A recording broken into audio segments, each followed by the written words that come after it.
começando mais um podcast do Vértice, nosso episódio 5, e hoje vamos falar de um assunto muito importante, uma coisa que aconteceu recentemente, mas antes, olá Eric, olá André. Boa noite Fran, boa noite André. Olá, boa noite Fran, boa noite Eric, boa noite a todos os ouvintes que estão nos ouvindo nesse exato momento, e bora lá. Bora lá. Vamos falar do dossiê secreto contra servidores antifascistas que foi elaborado depois do dia 5 de junho deste ano, logo após a divulgação do manifesto Policiais Antifascismo em Defesa da Democracia Popular. Esse manifesto, ele foi assinado por 503 servidores da área de segurança pública. Além dos policiais, a ação teve como alvo 3 professores que são universitários e foram indicados como os formadores de opinião desse movimento antifascista. Um desses professores é ex-secretário nacional de Direitos Humanos e atual relator da ONU sobre direitos humanos na Síria. Todos eles são críticos do governo de Jair Bolsonaro. O Ministério da Justiça, responsável pelo dossiê, produziu o levantamento com nomes e, em alguns casos, utilizou fotografias e endereços de redes sociais das pessoas monitoradas. O que o Ministério da Justiça fez, na verdade, foi uma planilha Excel com informações de pessoas que assinaram esse manifesto antifascista, que foi feito no dia 5 de junho. Os documentos, eles foram colhidos e enviados a vários órgãos públicos, como a Polícia Federal, o Centro de Inteligência do Exército, Polícia Rodoviária Federal, Casa Civil e Agência Brasileira de Inteligência. Isso foi revelado por uma reportagem do UOL, do jornalista Rubens Valente, e nessa reportagem é dito que, como o dossiê foi repassado pelas administrações públicas federal e estaduais, não é possível saber as consequências dessa disseminação. De acordo com a reportagem do UOL, esses documentos podem ser utilizados para subsidiar perseguições políticas dentro de órgãos públicos. A CEOP é a secretaria responsável por confeccionar esse material e se trata de uma unidade pouco conhecida do grande público. É, na verdade, uma das 5 secretarias que estão subordinadas ao ministro André Mendonça, o ministro da Justiça. Essa secretaria é dirigida por um delegado da Polícia Civil do Distrito Federal e também tem ali uma diretoria de inteligência que é chefiada por um servidor com formação militar. Ambos foram nomeados em maio por André Mendonça. A Rede Sustentabilidade, partido político, pediu que o Supremo Tribunal Federal determine a abertura de inquérito para investigar esse dossiê.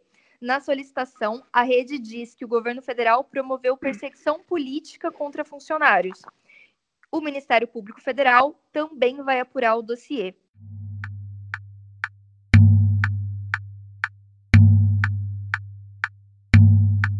Bom, Fran, eu me sinto à vontade para discutir este assunto justamente porque foi objeto da minha coluna no Vértice essa semana. Repare que do início ao fim deste incidente, nós temos características típicas de crime contra o Estado Democrático de Direito. Parece exagero, é claro, mas este caso é muito pior do que o ocorrido em Watergate, porque ali havia, por parte dos republicanos, do círculo próximo ao presidente Nixon, a ideia de se utilizar, de achar algo comprometedor contra opositores em uma disputa política. No caso aqui do nosso cenário, o bolsonarismo pretende anular garantias fundamentais. Isso está além da mera chantagem, isso está além da mera disputa política. Até porque esses agentes, inclusive, houve uma decisão sui generis da CGU, que diz que servidores podem ser punidos por posicionamentos políticos em redes sociais, ou enfim, atos, manifestos, etc. Mas e a garantia do cidadão? Ele é servidor público, ele, durante 8 horas, ele é submetido a um código de conduta, né, próprio de quem lida com a coisa pública, de quem atua como servidor, porém, ele não está alijado dos seus direitos enquanto cidadão. E o bolsonarismo fez aqui com este dossiê algo muito semelhante ao que era feito em regimes autoritários, totalitários. Vamos pensar aqui que nós tínhamos aqui a delegacia política, né, a polícia política do Getúlio Vargas. Nós tivemos também uma espécie de polícia política nos regimes fascistas na Europa Ocidental, no regime comunista, que é exatamente isso, bisbilhotar a vida alheia para assediar pessoas e matar filhotes no ninho. Esse episódio é gravíssimo, me espanta o silêncio a respeito deste incidente e, enfim, há ainda outros aspectos que eu gostaria de abordar mais para frente. Por hora, fico por aqui. Esse caso do dossiê ele não é um caso isolado.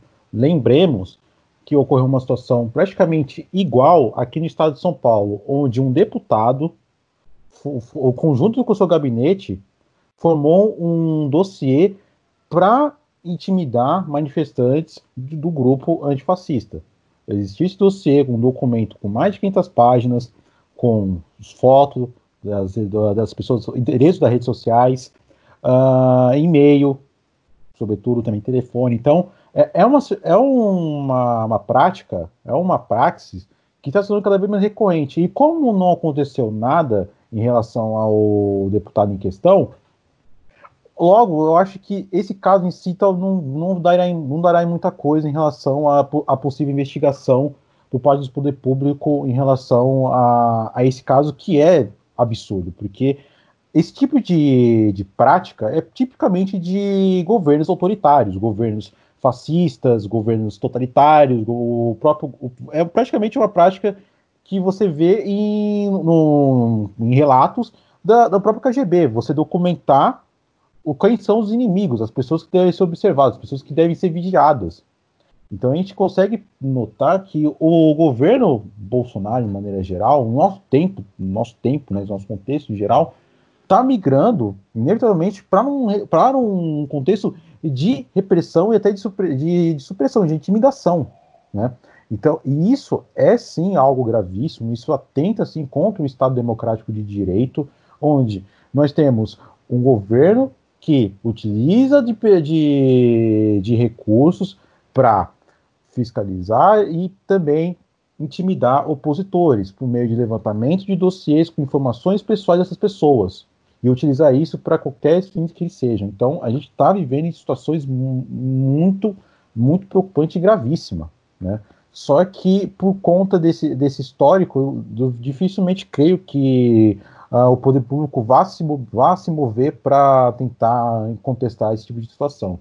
Mas, por hora, é algo realmente assustador, porque nós vemos cada vez mais o governo Bolsonaro se comportando como um governo fascista. Nós temos, de fato, um governo que quer, sim, na prática, virar um governo fascista, né?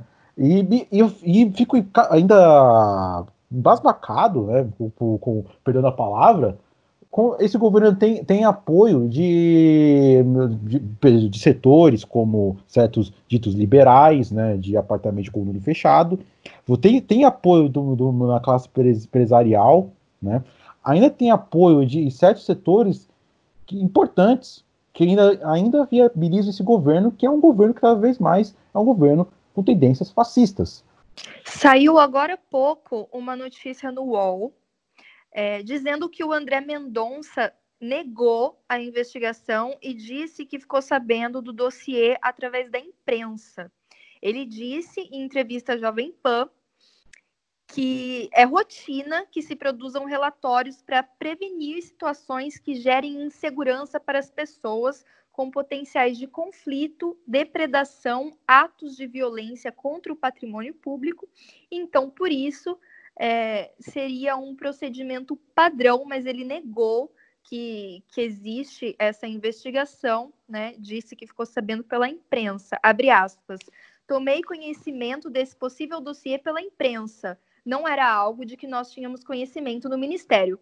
Da minha pessoa e por questões até de sigilo, no que tange às atividades de inteligência, não posso confirmar nem negar a existência de qualquer relatório. Então, ele negou, não negando, né? Negou, mas não negou. Basicamente tirou o corpo dele fora e existe dossiê, existe documentos que foram obtidos. Então esse dossiê de fato ele existe, né? Essa é mais uma tentativa do ministro meio que tentar sair pela tangente sobre essa situação. Mas a verdade é que o governo Bolsonaro, o bolsonarismo em si, ele basicamente vive de um inimigo permanente, né? Você tem forças ocultas que supostamente conspiram contra o governo, todos devem ser vigiados, deve ter uma vista grossa contra supostos dissidentes que possam ameaçar o regimento do poder desse governo atual. Então é uma tendência, como eu disse, repito novamente, é uma tendência cada vez mais fascistoide. A gente vê esses comportamento, eles são muito semelhantes ao de governos autoritários, né? Então é uma situação assim, cara, é surreal que nós vivemos no Brasil de hoje. Aliás, sobre o ministro André Mendonça e a sua arapungagem miliciana, né? Porque é disso que se trata, é uma arapungagem miliciana. E o ministro é um fanfarrão, como diria o presidente Collor, é um mentiroso, é um fanfarrão. Ele acha, inclusive, que ele que ele é um chefe do FBI, um agente do FBI. Não posso negar nem confirmar. Ele é ministro da Justiça. Ele deveria implementar políticas públicas, ele deveria lidar não com a formulação de estratégias, de legislações, porque isso não é competência dele. Mas repare que ele arroga para si papéis que ele não dispõe, funções que fogem do escopo do Ministério. Tanto que a atuação da Polícia Federal, da ABIN, são atuações independentes. Quando ele mente também quando ele diz que isso é praxe, isso não é praxe. Talvez seja praxe em regimes fascistas. O presidente Bolsonaro, que diz admirar Hugo Chávez, diz admirar Mussolini, Alberto Fujimori, eu não duvido que nestes locais fosse praxe esse tipo de expediente. Agora, em uma república que se rege pelo Estado Democrático de Direito, isso não é nada comum. O ministro, inclusive, eu tomo liberdade aqui para um endomarketing, né? Eu escrevi um texto no meu outro blog, né, o Metanoia BR, que é um blog cristão, discorrendo a respeito deste personagem deplorável que é o ministro e pastor André Mendonça. Não seria nenhuma novidade ver um pastor como ele se utilizando desse expediente, da bisbilhotagem, da espionagem. Outros infelizes, outras figuras deploráveis já atuaram enquanto cristãos, enquanto pastores, atuaram na repressão, sobretudo no regime militar. Nós temos o Roberto Postuca, que era pastor, capelão militar e torturador, né? Torturava indivíduos à noite, orava por eles de dia, né? E o André Mendonça parece seguir este caminho. É exagero? Alguns dirão, né? O sujeito só bisbilhotou a vida de algumas pessoas, 500 pessoas. Ele não torturou ninguém. Mas nós não podemos nos esquecer, jamais, que as maiores violações aos direitos, elas não começam nos campos de concentração, elas não começam nos paredões de fuzilamento, não começam com Holodomor, não começam com expurgos. Elas começam com a liberdade abalroada em seus pilares dia após dia. Então, hoje, é um deputado estadual que elabora um dossiê, amanhã é um órgão chefiado por um ministro da Justiça, terrivelmente evangélico, vejam vocês, que levanta informações para sediar funcionários concursados, cidadãos brasileiros, e aí amanhã nós teremos, quem sabe o que mais? Pastores delatando fiéis, teremos... porque aí o processo ele não tem fim, né? Vocês sabem que a Stasi, inclusive, tinha essa prática. Até namorados, agentes seduziam pessoas, né, que eram consideradas subversivas. Algumas fontes até dão conta de que 1/3 da população alemã chegou a ser, da população da Alemanha Oriental, foi alvo de espionagem. Olha o absurdo. Olha o absurdo. E é isso que o bolsonarismo quer fazer. Praticamente viraremos um 1984, né? A gente vai virar a distopia do George Orwell, onde você tem o grande irmão que te via a todo instante e você tem pessoas que vão te delatar se você não se comportar de tal maneira. O bolsonarismo é praticamente isso. Ele tenta encarnar da maneira mais bizonha possível essas tendências nazifascistoides, que é impressionante como o Brasil chegou no esgoto que está. E eu digo mais além, né? A gente percebe nisso como o bolsonarismo não tem projeto nenhum de país, né? Você, mesmo que você discorde de outros políticos, etc., você nota que boa parte dos que se apresentam tem algum projeto de país em alguma medida que, claro, você pode discordar dos meios, das ações que o político consiga alcançar o seu determinado fim. Só que o bolsonarismo ele não faz isso. O bolsonarismo é puramente uma reação. O bolsonarismo é somente a reação pela reação. Eles vivem num conflito permanente de ter um inimigo secreto que quer derrubá-los. Ora é o governo chinês, ora é a Coreia do Norte, ora é o PT, ora também é o Centrão, ora também é o STF. Então tudo existe um inimigo oculto que quer derrubá-los, né?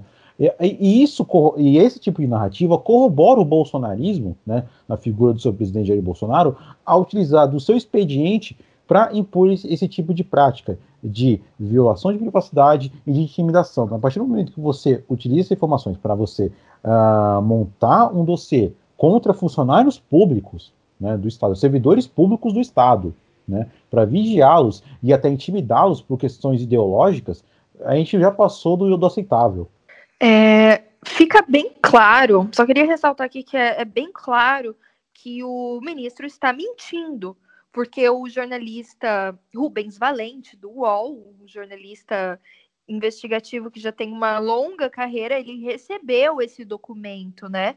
Foi um furo do UOL e ele descreve na reportagem dele, né? Eu recomendo que quem está ouvindo a gente que depois procure e leia a reportagem para ficar por dentro de tudo que foi relatado por ele, mas ele descreve que se trata de um anexo de tabela de arquivo Excel com uma relação de servidores da área de segurança pública, além de 3 professores, né? Então, o que eu acho interessante da gente analisar aqui, e eu vou jogar isso para vocês, é que o que aconteceu foi que eles selecionaram aqueles policiais que se identificam com a esquerda, porque o Bolsonaro, ele tem muito apoio, né, dos policiais e dos agentes de segurança pública por causa da defesa que ele faz da pauta de segurança pública, uma defesa até violenta, né? Só que nesse caso, pegaram ali os nomes dos policiais que se identificam abertamente com a esquerda. O Rubens Valente participou de uma live do UOL, da live do podcast Baixo Clero, e ele explica também toda a situação, todo o documento, e ele diz que ele investigou os nomes que estavam nesse dossiê e alguns ali, inclusive, já concorreram, alguns policiais que foram apontados nesse dossiê já até concorreram em campanhas políticas em partidos de esquerda e que eles se identificam, todos ali se identificam como esquerda. Então, o que está acontecendo é que o governo está usando a estrutura pública, né, a máquina pública, para perseguir opositores que estão dentro da polícia. Claramente é isso que está acontecendo.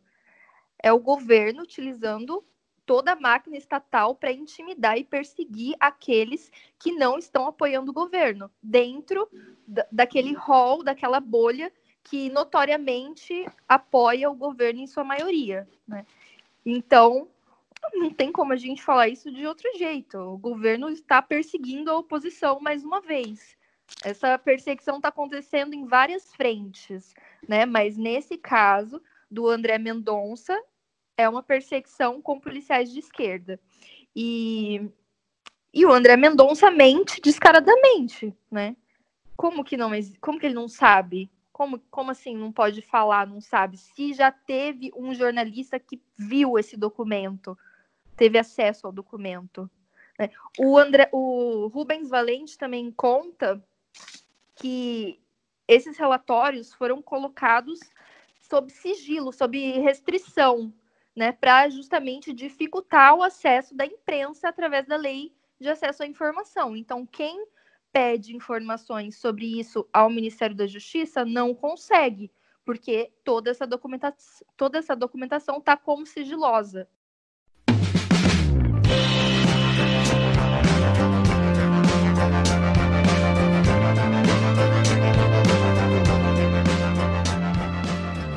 Queria que vocês falassem um pouco sobre essa questão dessa perseguição com policiais que fogem do padrão, né? Porque o padrão é que os policiais apoiam o bolsonarismo em sua maioria. Nesse caso, é uma minoria que se identifica com a esquerda e que está sendo perseguida. Bom, você abordou um aspecto interessante, um dos vários, né, que você coloca na sua fala. Um deles é a respeito da supressão da dissidência no seio da segurança pública.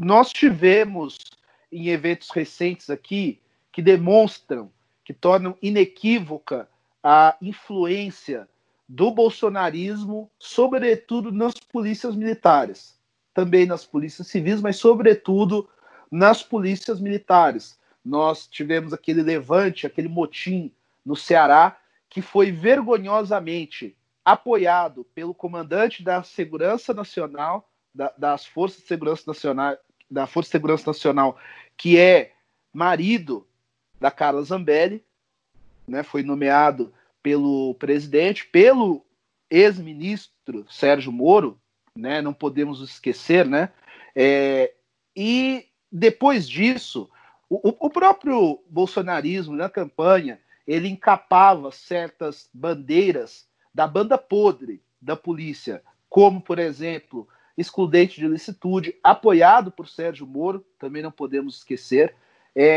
um apoio à polícia, um apoio institucional à polícia, inclusive quando seus agentes cometem crimes. É disso que se trata este apoio do bolsonarismo à PM, nessa relação mútua entre eles. Nós tivemos um episódio aqui, durante aquela manifestação antifascista das torcidas, tal, que terminou em confusão na Paulista. Por quê? Porque um PM aposentado, Américo Masaki Higuchi, esse coronel, ele foi fardado até a Paulista para provocar os manifestantes das torcidas organizadas, e ele conseguiu. Tanto que aquilo se desdobrou em confusão, e no final das contas ele foi retirado pelos policiais e a bomba cantou para os manifestantes de esquerda.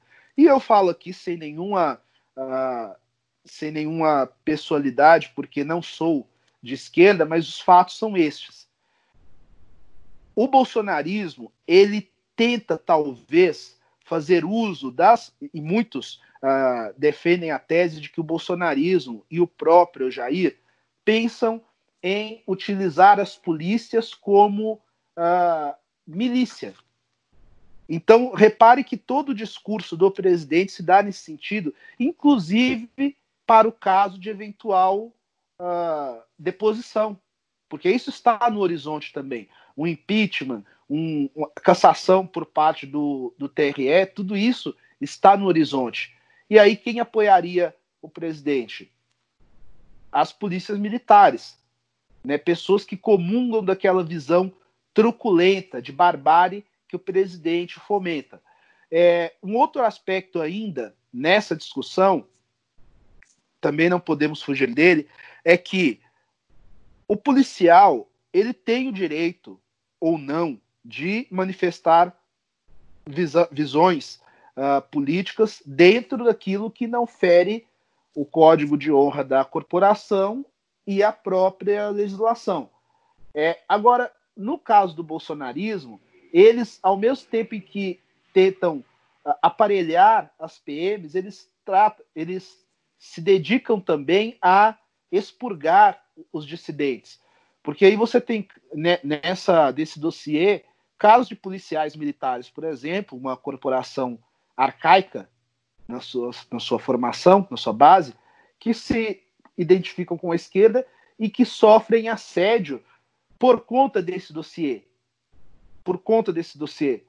Então, é gravíssimo este episódio, é uma tentativa, mais uma tentativa de solapar a democracia, e nós temos o presidente Bolsonaro e o seu, eu não digo que isso é ministro, isso, o que o pastor André Mendonça fez não é papel de ministro de Estado, mas sim de jagunço. Foi assim que ele atuou nesse episódio. Eu digo mais também, no caso, o nosso momento atual é de extrema preocupação, sobretudo porque, novamente, casos como esse serão cada vez mais frequentes ainda durante esse mandato. A gente só vai ver um cessar-fogo em relação a isso se nas próximas eleições o bolsonarismo não for reeleito. Do contrário, a gente vai ver cada vez mais políticas autoritárias, políticas fascistoides, e tem que dizer sim que é fascistoide, sim. Não venha ninguém dizer que fascismo é hipérbole. Não é hipérbole. Você tem um governo que constantemente flerta com medidas autoritárias, flerta com o discurso extremista, tem atitudes extremistas, sim. Então, tem que ser dito sim. É um governo fascistoide, sim. Sim, é um governo com características fascistoides, sim, isso tem que ser dito. E, infelizmente, ainda possui um apoio de uma parcela considerável da população, né, que, de todas as maneiras, acredita ainda nesse governo que, no caso, só está fazendo besteira e está trazendo nas piores situações para o nosso país, que é um país que está enfrentando a pandemia da Covid e não poupa os meios e esforços para tentar perseguir opositores, para tentar criar uma narrativa de perseguido político, quando na verdade eles são o poder e eles têm o poder em suas mãos e tem a máquina pura para utilizar a seu bel prazer para perseguir os seus opositores. E esse discurso de perseguição aos opositores, isso vem do discurso bolsonarista. Você tem vários influenciadores bolsonaristas na internet que falavam sim que os apoiadores deveriam printar quem critica o governo, para depois intimidar essas pessoas, ou até mesmo prender essas pessoas. O blogueiro que hoje fugiu do país, que supostamente estaria sendo perseguido, que na verdade isso é uma grande mentira, que é o blogueiro Alan dos Santos, que é um grande propagador de fake news, ele, em um tweet no Twitter, falou que ele incentivou os seus seguidores a printar conversas e ameaçar essas pessoas, opositores. Que caso um dia talvez tivesse uma lista dessas pessoas fossem presas. Então a gente vê claramente que o bolsonarismo, essas práticas, é típica do bolsonarismo, é típica do pensamento que está no governo atual. Então é simplesmente triste e lamentável que o poder público, o Congresso, o próprio STF não tome medidas cabíveis para investigar o governo federal, o Planalto. Não sei por que eles fazem isso, talvez por uma questão de acabar inevitavelmente criando uma cisão ainda maior entre o presidente, pode ser, mas enquanto o Bolsonaro se sentir livre a fazer esse tipo de coisa e ninguém tomar as medidas cabíveis, cenas como essa se tornarão cada vez mais comuns e depois vai chegar no momento que a coisa vai ficar insustentável. Eu queria só fazer um adendo ao que o Eric falou, que o André Mendonça ele não está agindo como ministro da Justiça. Não só ele, mas vários, né, vários que estão ocupando ministérios, eles fazem ali, eles são quase o Planck do Dudu e Edu, sabe? Eles estão ali, tipo, um pedaço de madeira para ocupar a cadeira. Quem manda mesmo é o Bolsonaro, porque todo e qualquer ministro que foge um pouquinho do que o Bolsonaro quer já é exonerado, já é retirado do governo. Isso aí a gente vê acontecer a cada tantos meses, né? Quantos ministros a gente já teve em várias pastas e foram caindo, porque a gente pode citar aqui o Mandetta, por exemplo, o Taik se demitiu, né? O Taik da Saúde também se demitiu. A gente teve 4 ministros da educação, 4, está no 4º ministro da educação. 4 da educação. E quando eles não são exonerados porque, de alguma maneira, eles não fizeram o que o Bolsonaro queria, eles são exonerados porque eles passam do limite, né? Como é o caso ali do secretário, o Alvim, que ocupava a pasta da cultura. Sim. O Alvim só foi... E eu faço questão de interromper a Fran agora, desculpe, mas eu só deixo claro que o crime do Alvim para o Bolsonaro foi ter feito aquilo à vista de todos, porque o próprio presidente Bolsonaro tem vários episódios, e aqui eu me responsabilizo por tudo que eu estou falando, ele tem vários episódios de aproximação com aquela ideologia, inclusive um episódio que eu não me esqueço jamais, que ele disse no TCC, o vídeo está na internet, que o avô dele, ou bisavô alemão, foi soldado da Wehrmacht, se não me engano, foi soldado ali no exército alemão, serviu na Segunda Guerra, combatendo pela Alemanha nazista.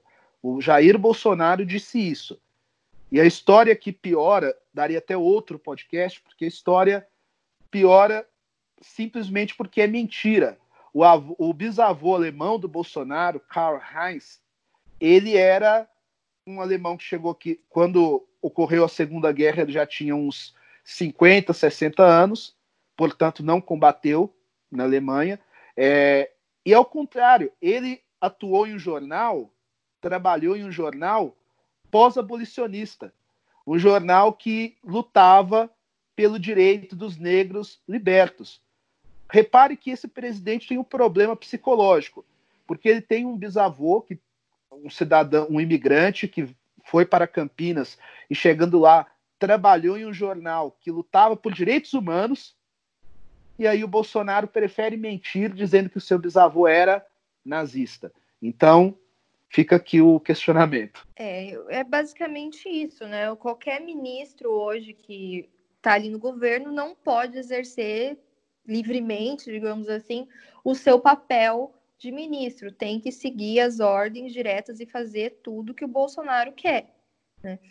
O que eu achei interessante aqui nesse caso do dossiê, e foi uma coisa apontada também pelo Rubens Valente na live que ele participou do UOL, é que junto com a lista, né, com os nomes dos policiais e dos professores que se declaram antifascista, também foi anexado o manual Antifa, o manual antifascista que tem ali, assim, é famoso na internet já, né, uma coisa que qualquer pessoa consegue achar pelo Google, foi escrito por um professor de história, e também anexaram um manual de terrorismo BR, que o Rubens Valente descreve como um manual com linguagem adolescente, com receitas para fabricar bombas caseiras e atos de anarquia. Só que, junto com isso, né, não acharam nenhuma ligação entre esses manuais e as pessoas que estão nessa lista, a não ser o nome, né, o termo antifascista. Parece que simplesmente jogaram ali esses manuais como se fosse uma produção daqueles policiais, mas na verdade não, é uma coisa que está na internet de domínio público e não é de hoje, já está na internet há muito tempo, né? Então não tem nenhum nexo, não tem nenhuma explicação nesse relatório que faça essa ligação dos policiais com esses manuais que foram anexados. Outra coisa que o Rubens Valente fala é que também não encontraram em nenhum desses nomes, e ninguém assim tem um histórico de envolvimento com grupos terroristas ou com ações de depredação, nada que justifique esse monitoramento, mesmo que seja uma coisa, como o Mendonça disse, de prevenção. Então, como é que vai ser prevenção do quê se essas pessoas não oferecem nenhum risco real, né? São pessoas que meramente fazem uma oposição política ao governo, mas nunca se envolveram em nenhum ato de violência, nem depredação, muito pelo contrário, são policiais. A gente sabe que tem policial também, que tem o mal policial, que se envolve com milícia e tal, mas nesse caso, e foi checado pelo Rubens Valente 1 a 1, ele conversou com algumas pessoas, ele fez um trabalho de investigação para entender quem eram essas pessoas, e não tem ninguém com histórico de violência, pelo contrário, eles são até, digamos assim, pacíficos, né? Então, a única coisa que existe é uma organização de oposição ao governo. Então, mais uma vez, ressaltando que é um ato de perseguição à oposição, né? Uma forma de intimidar aqueles que estão se opondo abertamente ao Bolsonaro. Porque não existe nexo ali, não existe uma justificativa para nem fazer um monitoramento de prevenção. Se existisse algum grupo organizado que tivesse participado de algum ato político que acabou em violência, mas não existe. Já do lado do Bolsonaro, a gente tem alguns casos, né, de ativistas e militantes bolsonaristas que, de fato, se envolveram em ações violentas, né, como a Sarah Winter, teve aquele caso lá que fizeram um ataque ao Supremo com fogos de artifício, um negócio que, assim, é surreal, né, nível Brasil, nível Banânia, mas a gente pode enquadrar como um ato de violência, né, porque eles estavam fazendo uma agressão, mesmo que simbólica, ao STF. A gente também teve agora, recentemente, o caso do Felipe Neto, que até passou ontem no Jornal Nacional, porque um bolsonarista já conhecido foi até a casa do Felipe Neto para intimidar ele. Depois descobriram que esse mesmo bolsonarista participou desse ato de agressão ao STF. Então, se o ministro da Justiça, né, e o Ministério da Justiça e a CEOP tivesse realmente preocupado em monitorar pessoas que se envolvem em atos que podem ser caracterizados como terroristas, eles estariam investigando essas pessoas que apoiam o Bolsonaro, né? E não aqueles que fazem apenas uma posição política de maneira ordeira. É isso aí que tá. É sempre bom você lembrar desse caso do STF, porque essa situação da Sarah Winter, quando ela fez aquela intimidação com fogos de artifício, aquela coisa meio vergonhosa, a estética daquela manifestação era claramente uma estética da extrema-direita racista americana de Charlottesville. Se você pegar as imagens, são idênticas. Mas, só dando um adendo que você comentou, a gente tem que ressaltar que o bolsonarismo em si, a gente vê que cada vez mais o bolsonarismo está se radicalizando, e você também nota, o Bolsonaro sempre tentou emplacar uma medida de enquadramento de manifestações, de manifestantes, grupos políticos opositores como terroristas. Você teve projetos de lei que tentou criminalizar movimentos sociais, como o Movimento Sem Terra, ainda que você tenha críticas contra o Movimento Sem Terra, dentre outros semelhantes, mas o Bolsonaro tentou enquadrar manifestações, atos de manifestantes, como movimentos terroristas. Ele tentou fazer esse tipo de ação. Então, a gente nota que o bolsonarismo, ele quer, de todos os meios possíveis, tentar colocar uma mordaça nos opositores, sobretudo colocando eles na cadeia, se possível. Não consegue ainda, porque ainda existem trâmites legais que o impedem para fazer isso. Mas se o bolsonarismo tivesse meios e oportunidades, a gente praticamente estaria vivendo hoje um regime análogo ao que existia, por exemplo, numa União Soviética ou num Estado autoritário fascista, né? Então, sim, o bolsonarismo sim uma tendência clara, sim, fascistoide, tem que ser denunciado isso sim, e a tendência agora é que as coisas piorem se nada for feito, que eu acho bastante provável que aconteça. Ô, Fran, destes assuntos aí que você e o André colocaram, tem um aspecto também que é da confusão premeditada entre antifascismo e antifa. O governo Bolsonaro, de maneira calculada, porque impossível que o André Mendonça, que todos estes personagens não saibam uma distinção entre uma coisa e outra. Eles querem confundir pessoas que se posicionam como antifascistas, e eu penso que isso é como antirracismo, antinazismo, qualquer pessoa minimamente decente será antifascista. Porém, de maneira calculada, porque eles são fascistas, eles querem confundir antifascismo com antifa. Antifa não é um posicionamento, é mais uma forma de organização, de luta política, né? Uma tática de luta política. É a mesma coisa dos black blocs. Se você for atrás de prender os black blocs, você não os encontrará, você não terá nenhuma organização que se identifique como black bloc, já que é uma tática de luta. O mesmo se dá com os antifas. E eles tentam confundir de maneira premeditada, e por isso que eles anexaram este manual antifa a essas pessoas que se posicionam de maneira pública como antifascistas, porque, óbvio, se eu planejo, isso aqui é uma coisa lógica, se eu planejo cometer atos terroristas, atos de vandalismo, eu não irei fazê-lo na internet à vista de todos. E eles confundem uma coisa e outra para justificar. Eles estão plantando provas, plantando evidências. Também me causa espanto que se monitore pessoas antes que qualquer crime fosse cometido. Parece um pouco Minority Report, né? Você investiga, acusa, prende a pessoa antes que ela conclua a prática do crime.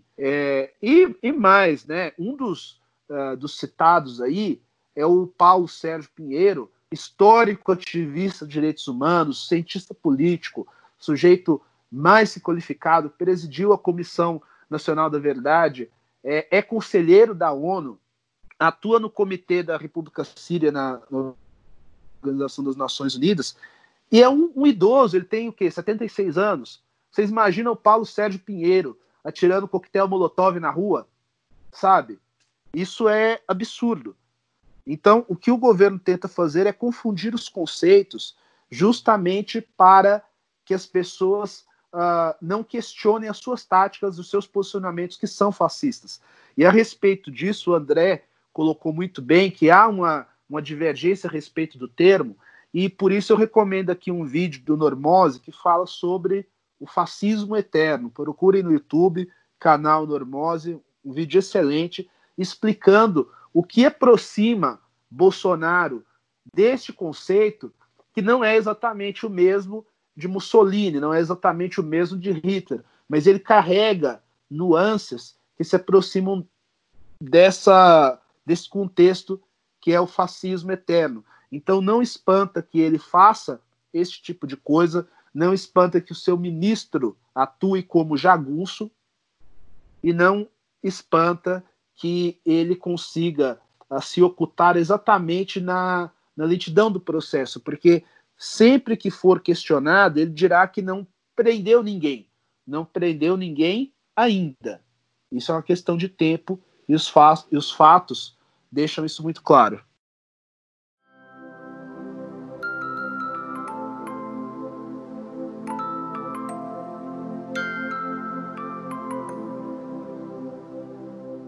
Bom, é isso, galera. Por hoje é só. A gente vai continuar acompanhando os desdobramentos dessa situação, né, cobrindo isso através das nossas redes. Então, siga o Vértice no Twitter, siga o Vértice no Instagram. O nosso arroba é @redevértice. Leia os nossos conteúdos, escute os nossos outros podcasts e tem bastante coisa legal vindo aí. E é isso. Obrigada a todo mundo que escutou a gente até agora. Boa noite, bom dia ou boa tarde, seja lá o horário que você está ouvindo isso, e até a próxima. Obrigado, valeu, até a próxima. Muito obrigado, até mais.